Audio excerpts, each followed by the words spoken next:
January 22nd, 1984. In the age before Microsoft or Google, IBM was the one crowned king of computing, and left Apple struggling to sell what they called the Lisa.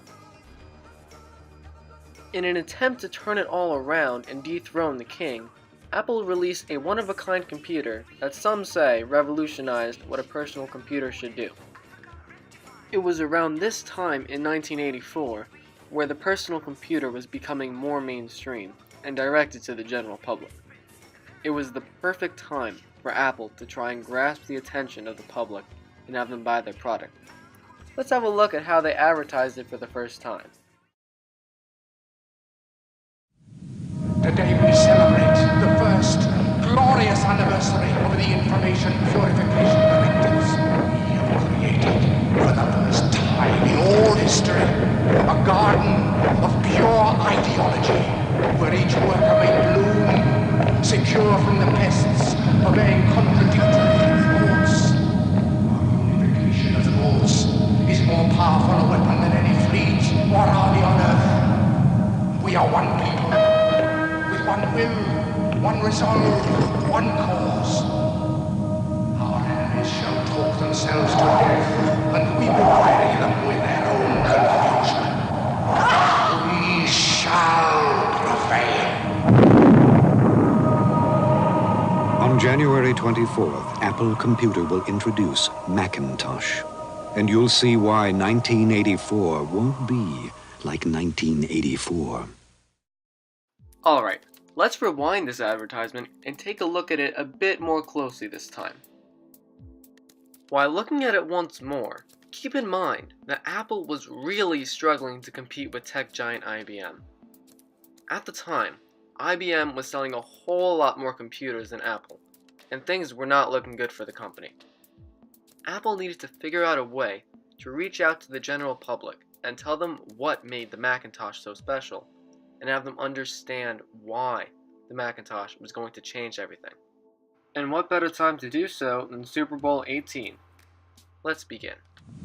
Today we celebrate. Right from the start, we are greeted with a cautionary tone. A screeching sound effect is played that grasps the attention of all listening. The sound is similar to that of some sort of warning noise. First glorious anniversary of the Information Purification Directives. We have created, for the first time in all history, a garden of pure ideology, where each worker... Here, men dressed in gray uniforms and marching in sync let the audience know that these are people that are not to be messed with. Armed guards then reaffirm this idea. During this moment, we are also introduced to the protagonist of the entire ad, an unknown woman running with a sledgehammer. Taking a closer look at the woman, we notice two things. One, she is an athlete, so she's probably very strong. The other is something that isn't found anywhere else in the ad. She is in color. The military men, future audience, and even the televisions are monochrome. Since this woman is the only person displayed in color in the entire ad, we know that Apple is portraying her as different, which is actually the entire basis behind their future Macintosh slogan, Think Different. Another important note here is what is on her shirt. I'll be honest, I've watched this ad over 30 times just for fun and another 20 for this project, and I never noticed until the very last minute this very important detail. If you look close enough on the woman's shirt, you can see an actual silhouette of the Macintosh itself and the Apple logo next to it. This is what ties the protagonist to Apple. Secure from the pests, obeying... While we're still on the subject of color choice, let's jump on over to where the television is displayed. Take a closer look. Not at it, but around it. The television is emitting a bluish glow. This was 100% done intentionally, as CRT televisions from the year 1984 naturally emitted a yellowish glow. So why did Apple choose to have the television emit a bluish glow? Let's have another look at a few of the ads played at the beginning of this video.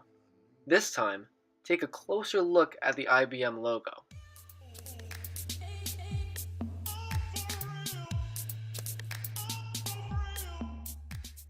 Blue was, and as a matter of fact, still is, the company color. IBM was also given the nickname Big Blue at the time because of how large the company was growing.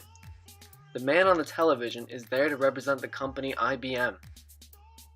It is also at this moment that Apple is alluding to a scene in the book 1984 by George Orwell.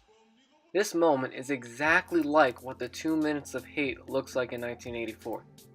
In the book, we have a giant television with someone saying how great Oceania is and how it always will be. Big Brother is also eventually on the television, who is the tyrannical leader of Oceania. We have something very similar happening here in the Apple ad 1984. Here, we have what we've already determined to be IBM on the big screen. And now, IBM is also saying how great things are for the company, and how they plan to take control of everything that is computers.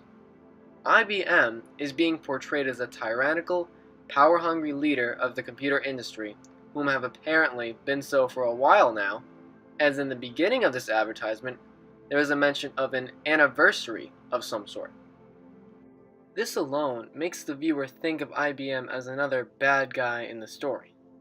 This is a great example of name-calling, as Apple is depicting IBM to be exactly like Big Brother. Once again, we briefly see the protagonist of the ad running towards something that we do not know yet, but with the armed guards running after her. Since she is the main character, we are hoping that she succeeds in whatever she is going to do, and we immediately feel hostile towards anything and anyone who tries to stop her. Here, the tone of the ad begins to change from cautionary to hostile, as we do not want the guards interfering with the protagonist. The viewer's emotions of nervousness are beginning to build up now, as they do not know what is going to be happening to the woman. We are briefly showed the people who seem to be mesmerized by what IBM is telling them. Their absolute attention towards the big screen alludes to how much control IBM has over them. These people are the buyers of the personal computer. And once again, we see that blue shade, but this time on their outfits. Apple is alluding that these are followers of IBM since they are wearing the company color. Is more powerful a weapon than any fleet or army on Earth. Now let's have a listen to what IBM is telling us at this point in the ad. We are one people, with one will, one resolve, one cause. Our enemies shall talk themselves to death. Here, IBM is giving its followers a picture that there is only one big computer company, and that they cannot ever be taken over. Their enemies will talk themselves to death, meaning that all other computer companies are all talk and have no real ideas or actual products. We bury them with their own confusion. At this point, we finally reach the climax of the entire ad, and we can see what the woman's intentions were with the sledgehammer. To understand why she did this, let's finish watching the ad. We shall prevail. On January 24th, Apple Computer will introduce Macintosh. And you'll see why 1984 won't be like 1984. Apple here claims that the Macintosh is what is going to change the computer industry, leading to the demise of a monopolistic and tyrannical computer company. The sledgehammer represents the Macintosh itself, and the destruction of the screen by it tells the viewer that it is indeed the Macintosh that is going to destroy IBM as a company. The fact that it was a strong athlete who destroyed the screen tells the viewer that the Macintosh is going to be one powerful computer.